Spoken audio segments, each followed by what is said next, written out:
Welcome to the Scaleup Valley podcast, where we bring the best of the best to help you scale your business from 1 million to 1 trillion. Today's guest is Sterling Snow, the Senior Vice President of Revenue at Divvy. Sterling, welcome to the show. Thanks, Mike. Looking forward to chatting. Yeah, it's great to have you. So we are quite active on LinkedIn, the both of us, and I saw one of your comments about that you at Divvy are serving the middle America companies and not only serving other scale-ups. And I thought that point very interesting. And another point on your experience that I will point out later on our conversation. But first of all, let's give the opportunity to the community to get to know more about yourself. So who is Sterling, and let us know also about Divvy. Yeah, absolutely. I'm pretty boring, I think you'd say. I started a marketing agency when I was 15, 16 years old, got into helping, really, it was middle America businesses back then too. We were helping medical practices, restaurants, people who didn't understand how to create and generate demand and drive funnels. And so I got into that at a young age. And then when I came out to Utah for college, I got introduced to a company called Jive. And Jive was a venture-backed hyper-growth startup in the unified communications space. And I just fell in love, right? For people who want to play in the NBA, in tech, the major leagues, venture-backed startups is where you want to go. And so I got a taste of that at Jive, and we grew tremendously well, and were able to exit via acquisition to a company called LogMeIn out of Boston. And then I just wanted to do it again. So I wanted to take a big swing, and I was looking for the biggest bat that I could find. And I met up with the Divvy founders, and this was pre any institutional funding. And it was very clear to me even then that Divvy was the biggest bat for anybody who wanted to take a big swing. And so I came on board. I started as a VP of marketing, but for many years I've had some pretty strong thoughts on how you should structure a hyper-growth revenue function. And so as I started the VP of marketing, we started at the top of the funnel, but we worked all the way down, building out sales, customer success, customer support, revenue operations. And that's the job that I have today, is to work with all those teams and own that funnel entirely. And it's a dream. It's the best job anybody could ever have at the best company anybody could ever work. So it's that's a little bit about me. That's great. It sounds an amazing experience, and your second one, right? So first got acquired by LogMeIn, or exit to LogMeIn, and what I also love about your experience is that you have been with the company from seed, or you were even saying maybe before, until the Series C. 200 million Series C round last year from amazing investors. So can you just walk us through what is Divvy, and where are you in terms of stage of growth? Yeah. So the easiest way to understand Divvy is we started out as a corporate credit card that businesses could use, and then we built software on the back of it to automate things like expense reports and month-end reconciliation and accounts payable processes. And so you come in and you replace your American Express or your Chase Bank program with Divvy, but then you also get the benefit of being able to replace Expensify or Concur or whatever software you're using. And that's really where we started. That was the original idea that the founders here at Divvy had. So Blake and Alex, they basically invented the idea of the expense card. And it's since been popularized, and there's now several players who do it, but that was Divvy's original idea and original hook. But then it opens gates for you to do other things, like create a true financial operating system with bill pay functionality, with accounting functionality, and different things like that. So yeah, I showed up when it was, very early stages, some developers, the founders, a couple of interns on the marketing side, and we grew tremendously, obviously, from that small team. We got some incredible investors along the way, like Paleon, Insight, NEA, and it's been a real rocket ship. The kind of thing that you dream about when you get into the startup space. Pretty impressive. And in terms of the size of the team at this stage, so how big is the team? Yeah, so I think to date we're around the 325, 350 FTE mark. And on your function? And specifically within the revenue function, so marketing, sales, customer success, customer support, revenue operations, I think it's around 160, something like that. Wow. So almost half of the company beyond your responsibility. Team, yeah. But luckily the leaders that we have, and I'm sure we'll talk about that a little bit later, but the leaders we have are phenomenal. You can't do it without phenomenal leaders. So Sterling, let's go into that, because I'm sure that our audience and our community is super curious to learn some of those amazing insights on your experience. We always discuss on the show 3 critical ingredients to scale. So number 1, radical focus. Number 2, world-class leadership / team / culture. I keep adding new layers to this one. And number 3, culture of execution. So starting with number 1, and I really want to go quickly into the revenue machine and the revenue engine and the revenue structure.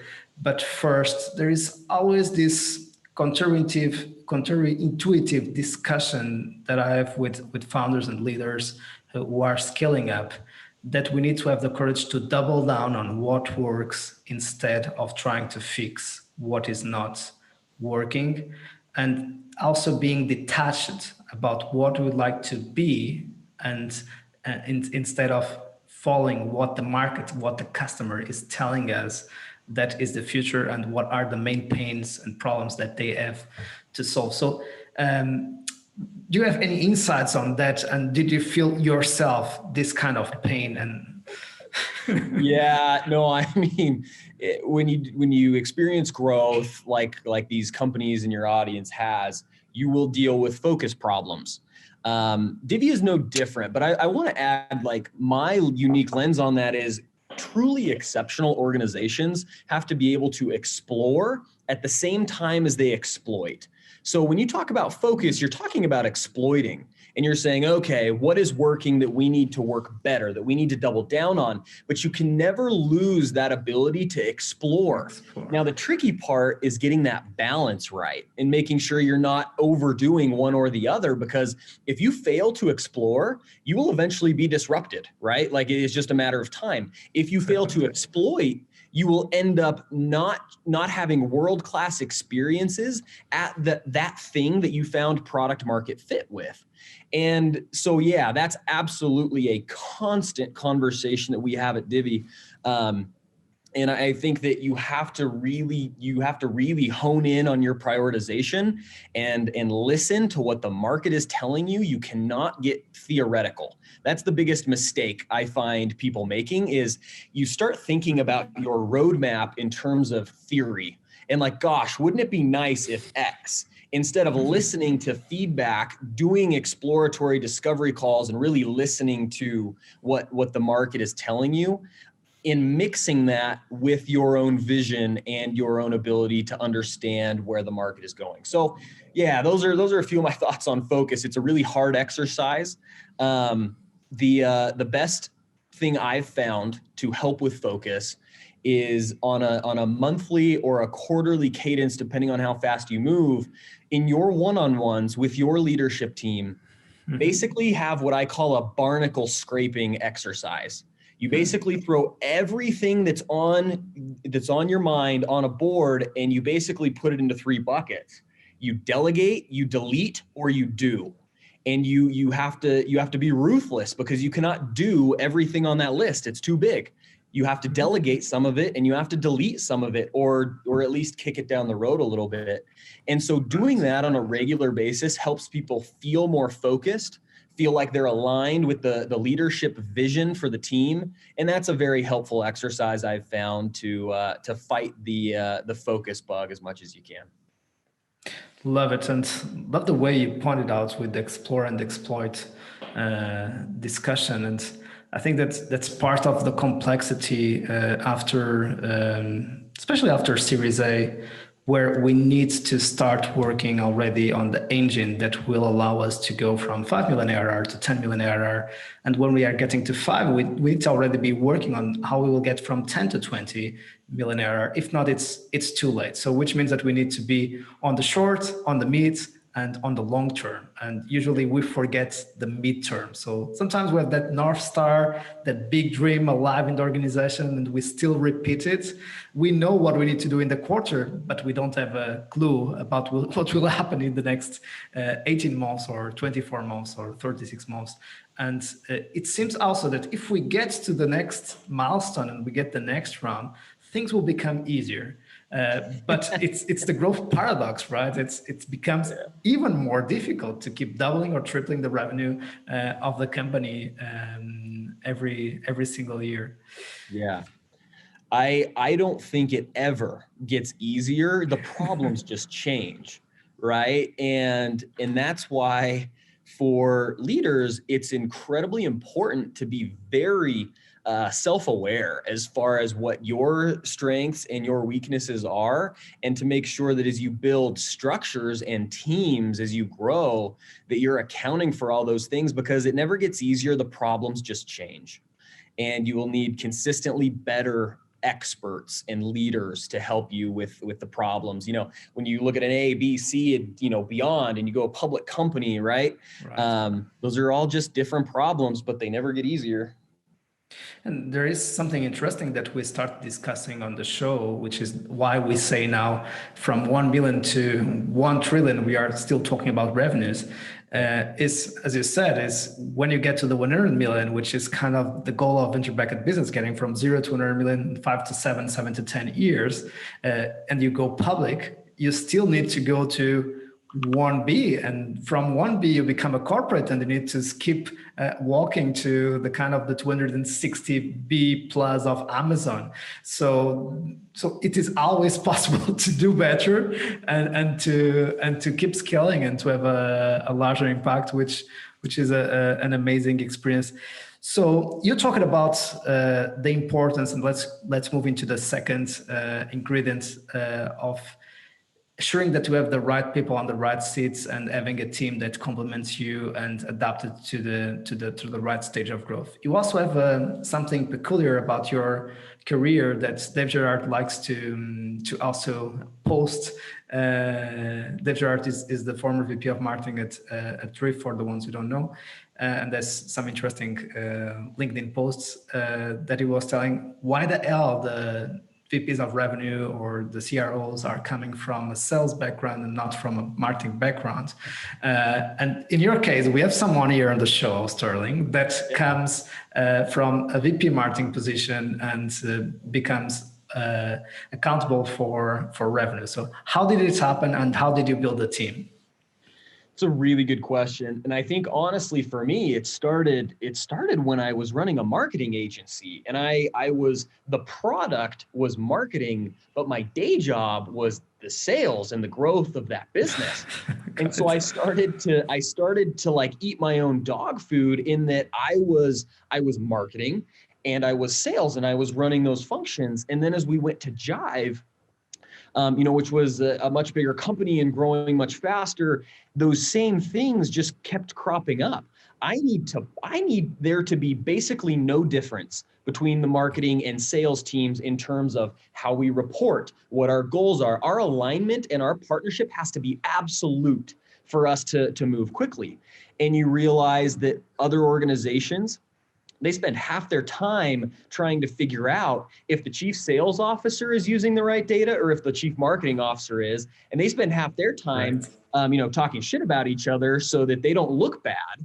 And you lose so much productivity and your funnel it's filled with friction, right? And so the idea that you need to align and create a frictionless funnel, I think, is a no-brainer. And then the second part of that is, I think you're going to see a lot of those people come from marketing, because you have the ability to be highly analytical. And it becomes a numbers game. Like, the faster you grow, the more you need to have that nuanced analytical experience to guide the funnel. And then two, I think you're just seeing that a lot of really talented people in SaaS have gravitated towards owning the top of the funnel so that they can be the engine that really drives things. But then they want to own more and more of that to have control over the entire experience, and not just their part at the top of the funnel. So yeah, I think that's a trend that's going to continue. I think that revenue functions are going to encompass the entire customer journey from marketing to support. And I think you're going to see a lot of really talented marketers step up into that CRO role. Love it. And this is something very, very interesting. So I think that when we start the companies, kind of the founders and a bunch of helpers, then we start having critical elements of the leadership team and moving from a founding team to the first version of the leadership team. And then finally, we have the revenue seats at the table and that first version of leadership team. So the VP marketing or the marketing director, head of marketing, whatever you want to call it. So the marketing leader, the sales leader, the CS leader, the product leader, all in the same table. But then it happens what you just said. If the CEO is not able to bring them together and make a partnership among them, and even worse, if the CEO is in one of those seats, that it happens a lot at that stage still, because he was not able yet to delegate the function, there is no revenue team and no one is creating the engine, as you said, which is critical to create the repeatability, the profitability, and the scalability of the engine. And that's why CEOs are more and more aware that they need to have a revenue person, because it's also a very intense full-time job that sometimes even for the CEO it's very complex to try to play it himself. So how are you able to create this partnership? How did you structure the team? What were some of your tips or lessons to the audience that are thinking about the same kind of movements in their careers? Yeah. Well, first of all, like, Blake is the best CEO in the world. And so his ability to understand and agree with the fact that we need to align this whole funnel, it doesn't happen without that, right? And when you're doing something new, particularly at that stage of the company, that took a lot of courage and fortitude for him as the CEO, and it's one of the reasons why he's the best. Love it. Is because he can make those bets and he's right. So that's the first thing. The other thing is, I totally cheated. I went and brought our VP of sales from my last company. And so we already were aligned on what that revenue funnel was going to look like. And then, so, it's he and I, and we're building this funnel together. His name's Woody Clementson. And then who we ended up hiring to run, the marketing part of the funnel, he came because of the structure.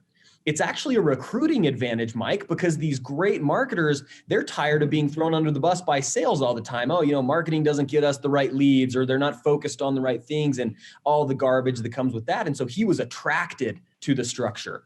And then you get really talented. It's the same thing in revenue operations. They are attracted to the structure because now they don't just have sales ops or marketing ops that lives in a silo. They're responsible for the systems and the operations and the data around the whole thing, so you can recruit exceptional talent.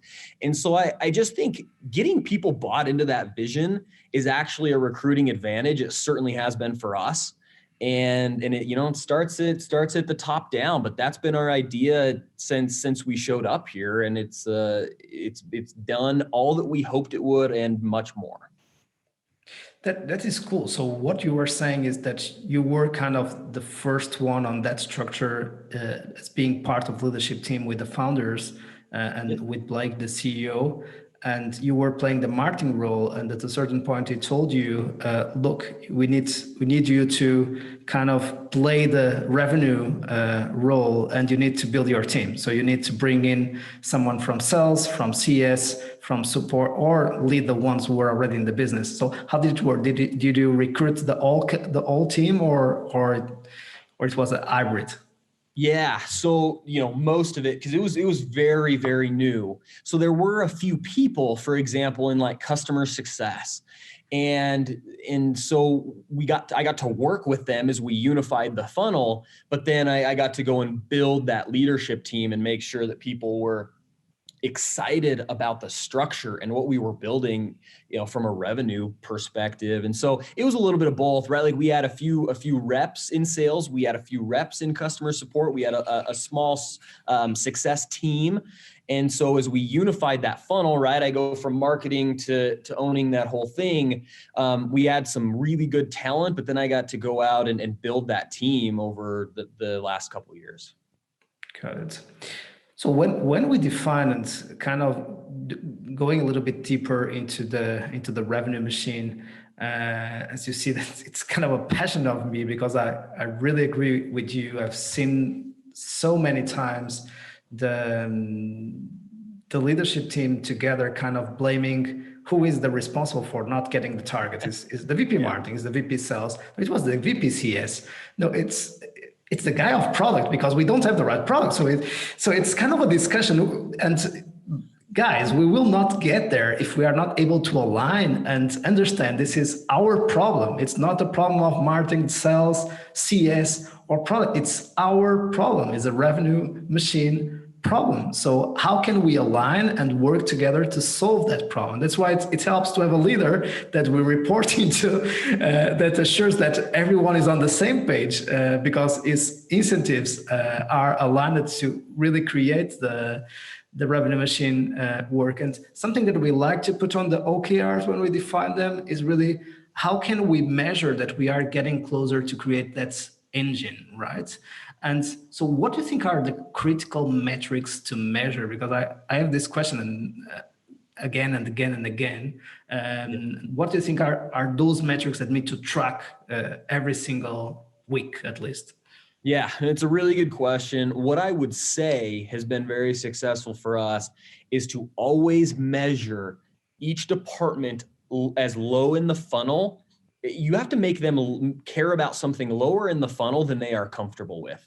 So for marketing, for example, we measure marketing off of qualified opportunities. So it's not a lead, it's not a demo scheduled, it's a qualified opportunity. And the team that actually qualifies it is sales.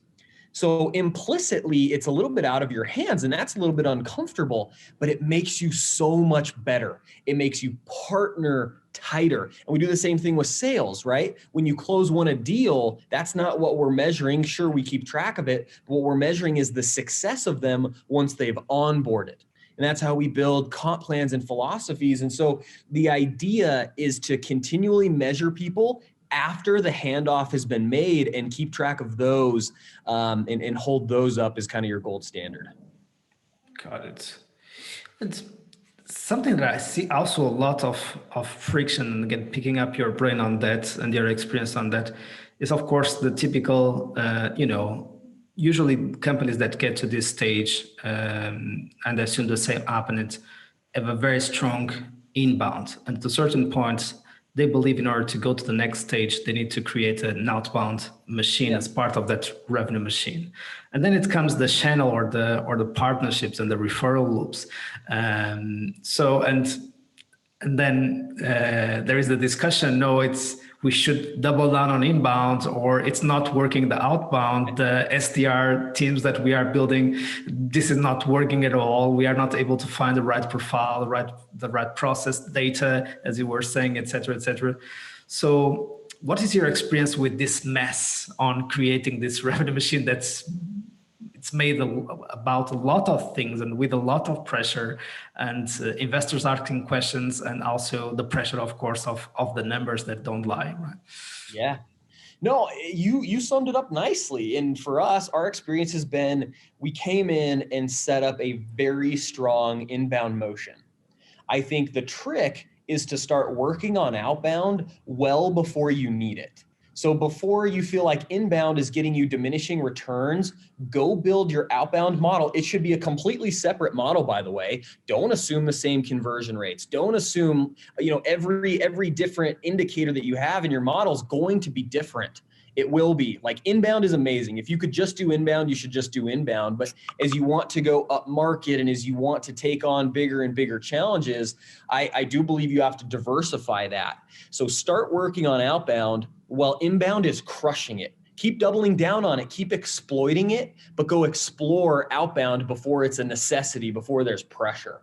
And the same thing with channel. You should do the exact same thing with channel. That's what we've done. And so channel is outperforming every expectation we had for it because we started on it before we needed it. And the same thing with outbound. That gives you a little bit of buffer, between that pressure and that performance, and you can be ahead of the game as opposed to being behind it. Got it. I also love it, the point that you made, again, coming back to the team and giving 2 steps back, of being able to bring someone that you have worked with. So sometimes we forget in the kind of biz that we are leading, time and speed is really, really important. And the time of building a team is also important, right? So if we need to start a team from scratch and being able to double revenue in 12 months, it's a very hard exercise. So I see a very important competitive advantage if you are able to at least bring, and we are seeing that with serial entrepreneurs that are able to kind of bring the same core. So maybe in other positions it can be different people, but the core is kind of the same, so they can move so quickly. So it was the VP sales. It was the only one that you have worked with, or did you have even more advantages? Yeah, no, I agree with you, and and I think that really what you're going to see is people start traveling in tribes, right? And it's like, we have this machine, this works. You have a new idea, a new product, a new round of funding, plug in this machine. I think you recently saw that with Frank Slootman and Snowflake, right? He takes the same team from data domain really and kind of plugs it back in and then has exceptional results. It just allows you to reduce the ramp period, because you already understand the play. You already understand what you're going to go out and do. So I brought a lot of people with me. As far as the department heads, most of them are net new. The VP of sales is the only one who is not net new, but the revenue team is absolutely littered with people who I've worked with in the past and have great respect for. John Stoddard, Ben Ewell, Mariah Arulia, like there's a lot of them. And they're just absolutely amazing and have helped us reduce the ramp period, because when you have to go, 5x, 10x your revenue number, you don't have time to waste. So it's a helpful accelerant. Absolutely. And if we think about the analogies of sports that I always love, it's kind of a new soccer coach will always bring the core of his or her team to train a new team, because usually those kind of people, for instance, if they lose 2 or 3 games in a row, they are fired. So it's kind of brutal. So they don't have the time again to build a team, to test the philosophy, the tactics, the techniques that they will use. They need to start playing now, tomorrow, right? Yeah, and revenue's the exact same way. Like, go miss your number for 3 months, and you're gone, Good right? point. So it's the exact same motion. Exactly. So let's move into culture of execution, and I think that's again one of the main issues of not being able to play as a team is not to have rituals of revenue. So we have rituals of marketing, sales, CS all separated. So, but we are not able to think about revenue together. So we don't have the weeklies, the monthlies, the quarterlies, the motions in place. So what are some of the rituals that have been working on your favor? Yeah, a couple things that I really like. I'm a big fan of scorecards. And so I have my customized scorecard built out for my team that they send me every Friday night when the week is over. And so that helps us really keep a tight grip on what we call it finish lining. You're calling it executing. I'm saying, what did we finish line? So that scorecard, one of the elements in there is called a focus of the week. And at the beginning of the week, I sit down with the team and I say, what is the one thing that no matter what else we are going to get done this week? And we do that on Monday. They report on it in their scorecard on Friday. That helps us keep a good cadence and also build that cultural muscle of we are about finishing things. I don't want a bunch of holes that are half dug throughout the organization. I want fewer things that are finished. The other thing is just doing your forecasting meetings, right? So we forecast on Monday. That's another thing that gets reported on in the weekend scorecard. And building those things throughout your culture is very, very helpful. If anything starts to slip, you can raise your hand and say, I need help over here. We dive in, we figure it out, we fix it. But those are a few things that we do to make sure that we're finish lining, or as you call it, executing constantly. The other thing is we do rolling 30, 60, 90s. Okay, so we don't specifically call them OKRs, but they are the same framework where we have objectives, and then we have things that need to happen for that objective to become true. And so that's another thing that we do as a team that helps us make sure we're always ahead of the game, but we're also always focusing and executing in the moment. Got it. So how did you call that framework? Could you repeat again? The rolling 30, 60, 90. Got it.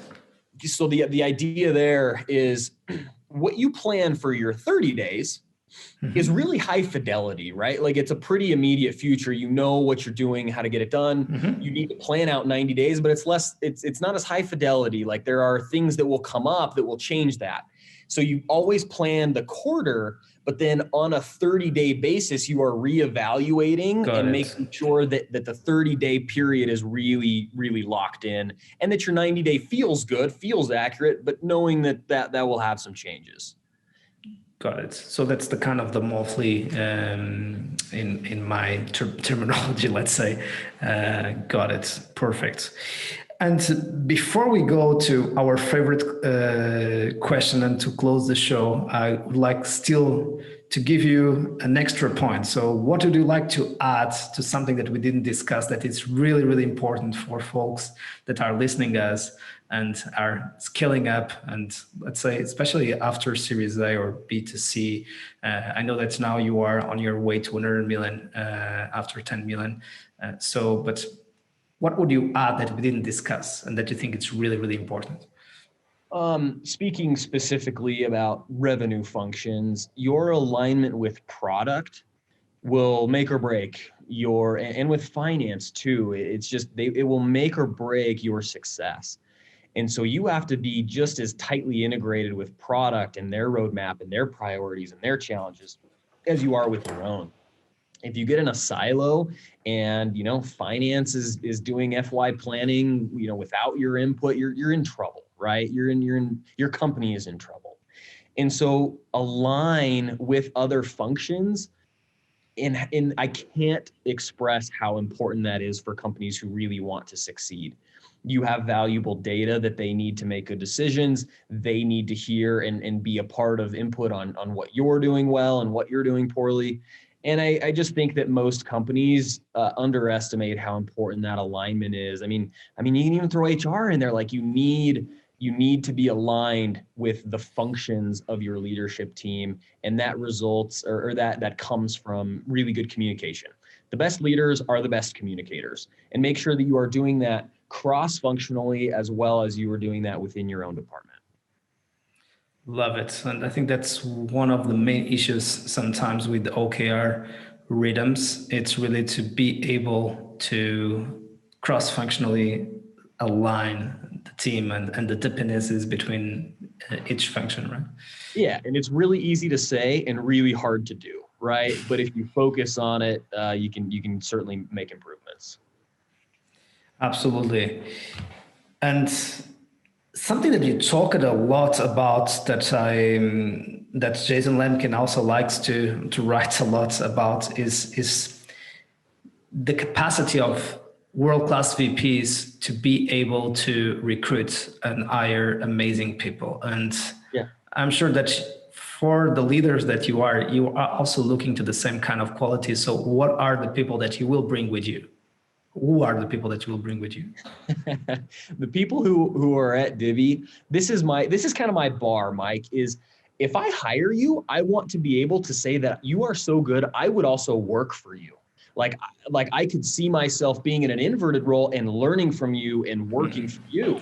Great. And I believe that that is true. And so, I mean, they're not going to listen to this because they get to hear me talk like all day, every day. But like Jason Hainsworth, phenomenal. I would work for him. I would work with him. I would take him with me to any opportunity. So Woody Clemenson, Rick Galen, Ryan Meeker, Mariah Rulia, Amber Johnson, Melissa Lane, like these people are phenomenal. And I would take them all with me again. And the second that I don't believe that's true, I probably need to have a conversation with whoever that person is and help them find their next opportunity. But gosh, our leadership team is just stacked, and that's why we're doing special things. I love it. There's something that I love to say as well to my teams, which is the amazing leadership teams are the ones that everyone in the team could be the CEO. That's right. That's exactly right. That's what you just said, right? All have that capacity. We know that only one can lead the team. If not, it's very complicated to move forward, especially when we don't agree. But we all would have the potential to be on that role.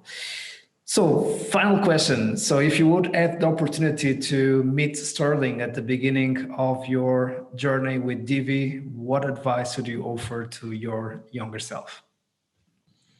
It's a really hard question. The first thing I would say, honestly, is make sure you find, I'm married. I got married 2 years ago. I would say make sure to find that person, because what she has done for me and what she's allowed me to do professionally, it's unparalleled, right? Like I just am freer in a way that is hard to describe because my personal life is so awesome. Other than that, the advice that I would give myself is to don't underestimate how important people's feelings are. And I've always been kind of a structure and a process and a results sort of guy. And a lot of times that meant that I wasn't as careful or as conscientious of how people were feeling and their emotional bank account. And I've had to learn that through some really painful lessons, like people who I care about deeply coming to me and saying, "Hey, Sterling, you're kind of a jerk. And I need to tell you some things and you need to be aware of some things." And those were some really painful lessons that I've had to learn and I'm still improving on, not done yet. But I would say to Sterling, find your life partner and in a professional setting, make sure that you care about people's emotional bank account a lot. Love it. Sterling, thanks so much for being so candid with us today and for making the time. Yeah, for sure, Mike. Appreciate you having me on. And to the audience, we keep here bringing you the best of the best to make your life a little bit easier on your way from 1 million to 1 trillion. See you soon and keep scaling.